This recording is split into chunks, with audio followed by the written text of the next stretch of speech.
Hi ಎಲ್ಲರಿಗೂ ನಮಸ್ಕಾರ. ಹೇಗಿದ್ದೀರಿ? ಚೆನ್ನಾಗಿದ್ದೀರಾ? ನಾನು ಚೆನ್ನಾಗಿದ್ದೀನಿ, ನೀವು ಚೆನ್ನಾಗಿದ್ದೀರಾ ಅಂತ ತಿಳ್ಕೊಂಡಿದ್ದೀನಿ. ನೋಡಿರಿ, ಇವತ್ತು ನಾನು ಹೊಲದಾಗ ಸಿಗೋವಂಥ ಗೊರ್ಜಿ ಸೊಪ್ಪಿನ ಪಲ್ಯ ಮಾಡೋದು ಹೆಂಗೆ ಅಂತ ತೋರ್ಸಕ್ಕೆ ತೊಗೊಂಬಂದೀನಿ. ಬನ್ನಿ. ಮತ್ತು ನಮ್ಮ ಮನೆ ಬಾಜು ಒಬ್ರು ಆಂಟಿ ನಂಗೆ ಈ ಸೊಪ್ಪು ತಂದು ಕೊಟ್ಟಿದ್ರು. ಇದಕ್ಕೆ ನೋಡಿರಿ ಗೊರ್ಜಿ ಸೊಪ್ಪು ಅಂತ ಕರೀತಾರೆ. ಗೊರ್ಜಿ ಸೊಪ್ಪು ಅಂತ ಕರೀತಾರೆ. ಇದು ತಿರುಕ್ಲಾಲೆ ಅಂತ ಒಂದು ಬರುತ್ತೆ, ಅದು ಎಲೆ ಬೇರೆ ಇರುತ್ತೆ, ಸಣ್ಣ ಇರುತ್ತೆ ಅದು ಎಲೆ, ಇದು ದೊಡ್ಡದಿರುತ್ತೆ, ಈ ಟೈಪ್ ಅಗಲ ಬರುತ್ತೆ. ಇದ್ರ ಪಲ್ಯ ಐತಲ್ರಿ, ಭಾಳ ಅಂದ್ರೆ ಭಾಳ ಟೇಸ್ಟ್ ಬರ್ತೈತ್ರಿ.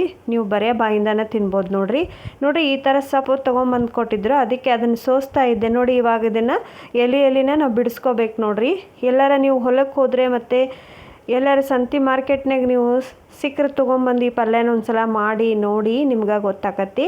ನೋಡಿರಿ, ಈ ಥರ ಇರುತ್ತೆ ಎಲೆ. ತೋರಿಸ್ತಾ ಇದ್ದೀನಿ ನೋಡಿ, ಬರೇ ಬಾಯಿಂದನೇ ತಿನ್ಬೋದು ಈ ಪಲ್ಯ, ಅಷ್ಟು ಟೇಸ್ಟ್ ಆಕತಿ. ಇವಾಗ ಬಿಡಿಸ್ತಾ ಇದ್ದೀನಿ ನೋಡಿ ನಾನು ಅದನ್ನು. ಆಮೇಲೆ ಭಾಳನೂ ಆಕತ್ರಿ ಇದು ಪಲ್ಯ. ತಿರುಕ್ಲಾಲಿ ಸೊಪ್ಪು ಅಂತಾರಲ್ಲ, ಅಷ್ಟೊಂದೇನು ಈಡಾಗಲ್ಲ ಅದು ಪಲ್ಯ. ಇದು ಮಾತ್ರ ತುಂಬ ಈಡಾಗುತ್ತೆ ಮತ್ತು ಟೇಸ್ಟು ಭಾಳ ಕೊಡ್ತೈತಿ ಇದು ಪಲ್ಯ. ಈ ಥರ ಸೋಸಿ ಎಲ್ಲ ಸೊಪ್ಪನ್ನು ಸೋಸಿ ಇಟ್ಕೊಂಬಿಡಿ ಒಂದು ಪೇಪರ್ ಒಳಗೆ. ಆಮೇಲೆ ಇದನ್ನು ಮಾತ್ರ ಒಂದು 3-4 ಸಲ ತೊಳಿಬೇಕು ಫ್ರೆಂಡ್ಸ್. ಇವಾಗ ಮಳೆ ಆಗಿರೋದ್ರಿಂದ ಫುಲ್ಲು ಮಣ್ಣಾಗಿತ್ತಿದ್ದು, ಹಾಗಾಗಿ ನಾನೆಲ್ಲ ಕ್ಲೀನ್ ಮಾಡಿಬಿಟ್ಟು ನೋಡಿ ಈಗ ಸೋಸಿ ಇಟ್ಕೊತಾ ಇದ್ದೀನಿ. ಅದರಲ್ಲೇ ಚಿಕ್ಕಿ ಆಗಿದ್ದದಂತ ತೆಗೆದುಬಿಡ್ರಿ, ಯಾಕಂದರೆ ಅದನ್ನು ಮಾಡೋಕ್ಕೆ ಹೋಗ್ಬಿಡ್ರಿ. ಅದು ಗೊತ್ತಾಗಿರುತ್ತಲ್ಲ, ಬೆಳೆ ಚಿಕ್ಕಿ ಟೈಪ್ ಆಗಿರುತ್ತಲ್ಲ, ಅದು ಎಲೆನ ಬೇಯಿಸಾಕ್ಬಿಡ್ರಿ. ಇವಾಗ ನೋಡಿರಿ, ನಾನು ಫುಲ್ಲು ಸೊಪ್ಪು ಸೋಸ್ಕೊಂಡು ಮತ್ತೆ ಸಿಗ್ತೀನಿ ನಿಮಗೆ. ನೋಡಿ ಫ್ರೆಂಡ್ಸ್, ಇವಾಗ ಸೊಪ್ಪೆಲ್ಲ ನಾನು ಸೋಸ್ಕೊಂಬಂದಿದ್ದೀನಿ ನೋಡಿ. ಇದು ಐತಲ್ರಿ, ನೋಡೋಕೆ ಇಷ್ಟ ಕಾಣ್ತತ್ರಿ. ಇದು ನೀವು ತೊಳೆದು ಇಟ್ರಿ ಅಂದರೆ, ನೀವು ಬೆಳಗ್ಗೆ ಪಲ್ಯ ಮಾಡೋದು ಅಂದರೆ ರಾತ್ರಿ ತೊಳೆದು ಇಟ್ಬಿಡ್ರಿ. ಎಷ್ಟು ಆಕತಿ ಅಂತ ಮಾಡಿರಿ ನೀವು ಪಲ್ಯ ಇದು. ಆಮೇಲೆ ಸೊಪ್ಪು ಭಾಳ ಈಡಾಕತಿ. ಇವಾಗ ಗೋವಿನ ಜೋಳ ಮತ್ತು ಹತ್ತಿ ಅಂತಾರಲ್ಲ, ಆ ಹೊಲಗಳಾಗಂತೂ ಫುಲ್ ಇದೆ ನೋಡಿ ಫ್ರೆಂಡ್ಸ್. ಅದು ಕಳೆ ಮುಗಿಯೋವರೆಗೂ ನಮ್ಮ ಸೈಡು ಇದೇ ಪಲ್ಯ ಮಾಡ್ತಾರೆ. ಅಷ್ಟು ಟೇಸ್ಟ್ ಕೊಡ್ತತಿ ಇದು ಪಲ್ಯ ಮಾತ್ರ. ಹೊಲಕ್ಕೆ ಹೋಗೋರಂತೂ ಜಾಸ್ತಿ ಇದನ್ನೇ ಮಾಡೋದು ನಮ್ಮ ಹಳ್ಳಿಗಳಾಗ್ರಿ. ನೋಡಿ, ನನಗೂ ಒಬ್ರು ಆಂಟಿ ಕೊಟ್ಟಿದ್ರು. ನಾನು ಇದನ್ನು ನೋಡಿ ಕ್ಲೀನಾಗಿ ನಾನು ತೊಳ್ಕೊಂಬಂದಿನಿ. ಒಂದು 4 ಸಲ ಅಂತೂ ತೊಳಿಬೇಕು ಫ್ರೆಂಡ್ಸ್, ಯಾಕಂದರೆ ಈಗ ಮಳೆ ಆಗಿರೋದ್ರಿಂದ ಫುಲ್ಲು ಮಣ್ಣಾಗಿರುತ್ತೆ. ಅದು ನಾವು ಪಲ್ಯ ತಿನ್ನುವಾಗ ಬಾಯಲ್ಲಿ ಒಂಥರ ಕರ ಬಂದುಬಿಡ್ತೈತೆ. ಹಾಗಾಗಿ ಕ್ಲೀನಾಗಿ ತೊಳೆದ್ಬಿಟ್ಟು ಇಟ್ಬಿಡೋಣ. ಅದನ್ನೇ ಒಂದು ಪ್ಲೇಟ್ ಮುಚ್ಚಿಟ್ರಿ ಅಂದರೆ ನೀವು ಬೆಳಗ್ಗೆ ಅನ್ನೋಷ್ಟು ಫುಲ್ ಒಂದು ಪಾತ್ರೆ ತುಂಬಿರುತ್ತೆ ನೋಡಿ. ಇವಾಗ ನೋಡಿರಿ, ಬೆಳಗ್ಗೆ ಇದು ನೋಡಿರಿ ಎಷ್ಟು ಸಪ್ಪಾಗಿದೆ ಅಂತ ನೋಡಿರಿ. ನಾನು ಕ್ಲೀನಾಗಿ ತೊಳೆದಿಟ್ಟಿದ್ದೆಲ್ಲ ಬೆಳಗ್ಗೆ ಫುಲ್ಲು ಒಂದು ಪಾತ್ರೆ ತುಂಬಿದೆ. ಇದಕ್ಕೆ ಸಿಂಪಲ್ ಸಾಮಾನು ಅಷ್ಟೇ ರೀ: ಈರುಳ್ಳಿ, ಮೆಣಸಿನ್ಕಾಯಿ, ಜೀರಿಗೆ, ಮತ್ತು ಸಾಸಿವೆ ಕಾಳು, ಉಪ್ಪು. ಇಷ್ಟೇ ನೋಡಿರಿ ಇದಕ್ಕೆ ಬೇಕಾಗಿರೋದು. ಇನ್ನೊಂದ್ಸಲ ಹೇಳ್ತೀನಿ ನೋಡಿರಿ: ಮೆಣಸಿನ್ಕಾಯಿ ಮತ್ತು ಈರುಳ್ಳಿ, ಜೀರಿಗೆ, ಸಾಸಿವೆ ಕಾಳು ಒಗ್ಗರಣೆಗೆ, ಉಪ್ಪು ಮತ್ತು ಸೊಪ್ಪು. ಇಷ್ಟದ್ರಾಗ ನಾವು ಮಸ್ತಾಗಿರೋ ಪಲ್ಯ ಮಾಡ್ಕೊಬೋದು. ಆದರೆ ಇದಕ್ಕೆ ಮಾತ್ರ ಒಂದು ದೊಡ್ಡ ಪಾತ್ರೆನೇ ಇಡಬೇಕು ನಾವು, ಯಾಕಂದರೆ ಸೊಪ್ಪು ಭಾಳ ಆಗಿರೋದ್ರಿಂದ ಸಣ್ಣ ಪಾತ್ರೆಯಲ್ಲಿ ತುಂಬಿಬಿಡುತ್ತೆ. ಹಾಗಾಗಿ ಒಂದು ದೊಡ್ಡ ಪಾತ್ರೆನೇ ಇಟ್ಬಿಡ್ರಿ ನೀವು. ಅದಕ್ಕೆ ಒಂದು ಸ್ವಲ್ಪ ಎಣ್ಣೆ ಹಾಕಿಬಿಟ್ಟು ಕಾಯಕ್ಕಿಟ್ಟಿದ್ದೆ ನೋಡಿ ನಾನು. ಅದಕ್ಕೆ ಒಂದು ಸ್ವಲ್ಪ ಜೀರಿಗೆ, ಸಾಸಿವೆ ಕಾಳು ಹಾಕಿ, ಮತ್ತು ನೆಕ್ಸ್ಟ್ ಈರುಳ್ಳಿ, ಮೆಣಸಿನ್ಕಾಯಿ ಏನು ಹೆಚ್ಚಿಟ್ಕೊಂಡಿರ್ತೇವಲ್ಲ ಅದನ್ನು ಹಾಕ್ಕೋಬೇಕು. ನೋಡಿ ಫ್ರೆಂಡ್ಸ್, ನಮ್ಮ ಹಿರಿಯರ ಕಾಲದಿಂದಂತ ಬಂದಂಥದ್ದು ಇದು. ನಾವು ಒಗ್ಗರಣೆಗೆ ಏನು ಹಾಕಲಿಲ್ಲ ಅಂದರೂ ಸಾಸಿವೆ ಕಾಳು ಮತ್ತು ಜೀರಿಗೆ ಹಾಕಲೇಬೇಕು. ಅದೇನು ಟೇಸ್ಟ್ ನೋಡಲ್ವೇನ್ರಿ, ಅವು ಎರಡು ಹಾಕಲಿಲ್ಲ ಅಂದರೆ ಅಷ್ಟೊಂದು ಒಗ್ಗರಣೆ ಟೇಸ್ಟೇ ಇಲ್ಲ. ಮೇನ್ ಇರೋದೇ ಜೀರಿಗೆ ಮತ್ತು ಸಾಸಿವೆ ಕಾಳು ಫ್ರೆಂಡ್ಸ್. ನೋಡಿ, ಎಲ್ಲದರಲ್ಲೂ ಒಂದೊಂದು ಟೇಸ್ಟ್ ಇರುತ್ತೆ ಅಂತಾರಲ್ಲ, ಅದೇ ಥರನೇ. ಇವಾಗ ಈರುಳ್ಳಿ, ಮೆಣಸಿನ್ಕಾಯಿ ಹಾಕ್ಕೋತಿದ್ದೀನಿ ನೋಡಿ ನಾನು. ಈರುಳ್ಳಿ ಸ್ವಲ್ಪ ಜಾಸ್ತಿನೇ ಹಾಕ್ರಿ, ಮತ್ತು ಎಣ್ಣೆನೂ ಸ್ವಲ್ಪ ಜಾಸ್ತಿ ಹಾಕಬೇಕು, ಯಾಕಂದರೆ ಎಷ್ಟು ಈರುಳ್ಳಿ ಎಣ್ಣೆ ಹಾಕ್ತಿರಲ್ಲ ಅಷ್ಟು ರುಚಿ ಕೊಡ್ತೈತಿ ಇದು ಪಲ್ಯ.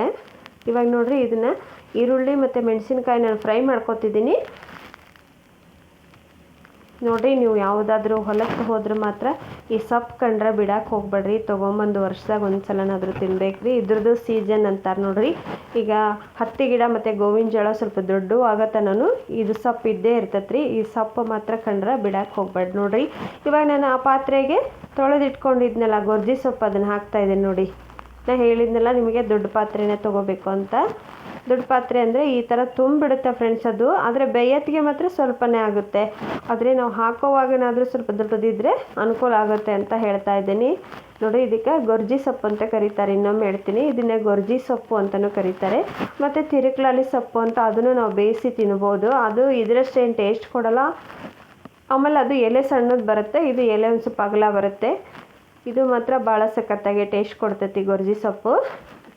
ನೋಡಿ, ಇವಾಗ ಫುಲ್ ಹಾಕಿಬಿಟ್ಟು ನೋಡಿ ಅಷ್ಟು ದೊಡ್ಡ ಪಾತ್ರೆ ಹಾಕಿದ್ರು ಸಹಿತ ಇನ್ನೂ ಹಿಡಿತಾ ಇಲ್ಲ ಅದು ಸೊಪ್ಪು.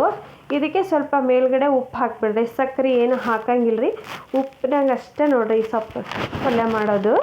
ನೋಡಿ ಇವಾಗ ಇದನ್ನು ಫುಲ್ಲು ನಾವು ಮ್ಯಾಕ ತಳಕ ಮಾಡಿಬಿಡೋಣ, ಯಾಕಂದ್ರೆ ಉಪ್ಪು ಅದು ಒಂದೇ ಕಡೆ ಆಗಿಬಿಡ್ತದೆ ನೋಡಿರಿ. ಹಾಗಾಗಿ ಮೇಕ ತಳಕ ಮಾಡಿಬಿಟ್ಟು ಒಂದು ಪ್ಲೇಟ್ ಮುಚ್ಚಿ ಒಂದು 10-15 ನಿಮಿಷ ಬೇಯಿಸ್ಬಿಟ್ರೆ ಪಲ್ಯ ರೆಡಿ ಆಗಿಬಿಡ್ತೈತಿ. ಆಮೇಲೆ ಇದನ್ನು ಭಾಳನೂ ಬೇಯಿಸೋಕೆ ಹೋಗ್ಬೇಡ್ರಿ, ಟೇಸ್ಟಾಗಿ ಹೋಗ್ಬಿಡ್ತದೆ ನೋಡಿ. ಇವಾಗ ಇದಕ್ಕೆ ನೋಡಿ ಆ ಕಡೆ ಈ ಕಡೆನೇ ಎಲ್ಲ ಸೊಪ್ಪು ಒಂದೇ ಕಡೆ ಆಗಿಬಿಡ್ತೈತೆ ರೀ ಅದು ಉಪ್ಪು, ಹಾಗಾಗಿ ಎಲ್ಲ ಕಡೆ ಫ್ರೈ ಆಗ್ಬೇಕಲ್ಲ ಅದು. ಹಾಗಾಗಿ ಈ ಥರ ಮೇಲೆ ಕೆಳಗೆ ಮಾಡಿ ಒಂದು ಪ್ಲೇಟ್ ಮುಚ್ಚಿಟ್ರೆ ಸಾಕ್ರಿ. ನಾವು ಅದನ್ನು ಒಂದು 15 ನಿಮಿಷವರೆಗೂ ತೆಗಿಯೋಕೆ ಹೋಗಬಾರ್ದು. ಇವಾಗ ನೋಡಿರಿ ಇದಕ್ಕೊಂದು ಪ್ಲೇಟ್ ಮುಚ್ಚಿ ಇಟ್ಬಿಡ್ತೀನಿ. ನೆಕ್ಸ್ಟ್ ಐತಲ್ರಿ ಒಂದು 15 ನಿಮಿಷ ಆದಮೇಲೆ ತೆಗೆದುಬಿಡೋಣ. ಮಸ್ತ್ ಅಂದ್ರೆ ಮಸ್ತ್ ಬರ್ತೈತೆ ರೀ ಇದು ಪಲ್ಯ. ನೀವು ಎಲ್ಲಾದರೂ ಸಿಕ್ಕರೆ ಮತ್ತು ನೋಡಿರಿ, ನೀವು ಸಂತೆಗೆ ಹೋದಾಗೆ ಸಿಕ್ಕರೆ ತೊಗೊಂಬಂದು ಈ ಪಲ್ಯ ಮಾಡಿಕೊಡ್ರಿ. ಗೊರ್ಜಿ ಸೊಪ್ಪು ಅಂತ ಕೊಡಿ ಅಂದರೆ ನಿಮಗೆ ಸೊಪ್ಪು ಮಾರೋರು ಕೊಡ್ತಾರೆ. ಅದು ಒಬ್ಬೊಬ್ಬರು ಮಾರ್ತಾರೆ, ಒಬ್ಬೊಬ್ಬರು ಮಾರಲ್ಲ ಫ್ರೆಂಡ್ಸ್. ತಿರುಕ್ಲಾಲಿ ಸೊಪ್ಪು ಮಾತ್ರ ಎಲ್ಲರೂ ಮಾಡ್ತಾರೆ. ಈ ಕಡೆ ಪಲ್ಯನೂ ರೆಡಿ ಆಯಿತು. ನೆಕ್ಸ್ಟು ರೊಟ್ಟಿನೂ ಸುಟ್ಟಿದ್ದೆ ನೋಡಿ ಫ್ರೆಂಡ್ಸ್, ರೊಟ್ಟಿನೂ ಮಾಡಿದ್ದೆ. ಮತ್ತು ಸೊಪ್ಪಿನ ಪಲ್ಯ, ರೊಟ್ಟಿ, ಮೆಣಸಿನ್ಕಾಯಿ, ಈರುಳ್ಳಿ, ಶೇಂಗಾ ಚಟ್ನಿ ಎದ್ದು ಬಿಟ್ಟರೆ ಫ್ರೆಂಡ್ಸ್ ಹೇಳ್ತೀನಿ 4 ರೊಟ್ಟಿ ತಿನ್ನೋರು 6 ರೊಟ್ಟಿ ತಿಂತಾರೆ ನೋಡ್ರಿ. ನಮ್ಮ ಮನ್ಯಾಗ ಮಾತ್ರ ಇದು ಬೇಕೇ ಬೇಕು. ಮತ್ತು ರೊಟ್ಟಿನೂ ರೆಡಿ ಆಯಿತು ನೋಡಿ ಫ್ರೆಂಡ್ಸ್. ಗೊರ್ಜಿ ಸೊಪ್ಪಿನ ಪಲ್ಯ ಮತ್ತು ಶೇಂಗಾ ಚಟ್ನಿ, ಈರುಳ್ಳಿ, ಮೆಣಸಿನ್ಕಾಯಿ ಫ್ರೈ ಮಾಡಿಟ್ಟಿದ್ದೆ. ಇವು ಮಾತ್ರ ಬೇಕೇ ಬೇಕು ನೋಡ್ರಿ. ನೀವು ಒಂದ್ಸಲ ಟ್ರೈ ಮಾಡಿರಿ. ಈ ಸೊಪ್ಪು ಸಿಕ್ಕರೆ ಮಾತ್ರ ಬಿಡಕ್ಕೆ ಹೋಗ್ಬೇಡ್ರಿ. ಇದು ಸೀಸನ್, ಈ ಸೊಪ್ಪಿಂದು ಎಲ್ಲದೂ ಒಂದೊಂದು ಸೀಸನ್ ಅಂತಾರಲ್ಲ ಆ ಟೈಪು. ಈ ವಿಡಿಯೋ ಸ್ಕಿಪ್ ಮಾಡ್ದಂಗೆ ನೋಡಿರಿ. ವಿಡಿಯೋದಾಗ ಏನಾರ ಇದ್ದರೆ ಕ್ಷಮಿಸ್ರಿ. ಮತ್ತೆ ಸಿಗ್ತೀನಿ. ಎಲ್ಲರಿಗೂ ಬಾಯ್.